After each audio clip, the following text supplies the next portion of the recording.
అందరికీ జేబీఎం. నేను Rajesh Mahasen. Welcome to Mahasen media. జోగ్గాడి పని అయిపోయింది. జోగ్గాడికి ఆల్రెడీ ఒక షాట్ తగిలింది. మళ్ళీ బయటకు వస్తాడు. మళ్ళీ అలాంటి కేసులు చాలా ఉన్నట్టండి. మనోడు దాదాపు 100 ఎకరాలు ఆక్రమించుకుని ఉన్నాడట. 100. ఇది జస్ట్ 2000 చిల్లరంటే అరెకరం అనుకుంటా. అరెకరానికి మనోడు ఆల్రెడీ వెళ్ళిపోయాడు ఫస్ట్. మరి ఇంకా చాలా ఎకరాలు ఉన్నాయట. మనోడు వెళ్తానే ఉంటాడు, వస్తానే ఉంటాడు.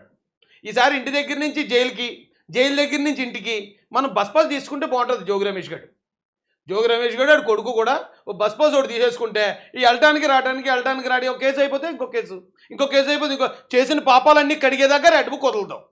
ఆ పాపాలన్నీ కడిగేసి మిమ్మల్ని అందరినీ కూడా పరిశుద్ధులుగా చేసి మిమ్మల్ని అందరినీ కూడా ఆ లోకేష్ గారు దత్తత తీసుకునేదాకా మిమ్మల్ని మాత్రం వదలరా, గ్యారంటీ.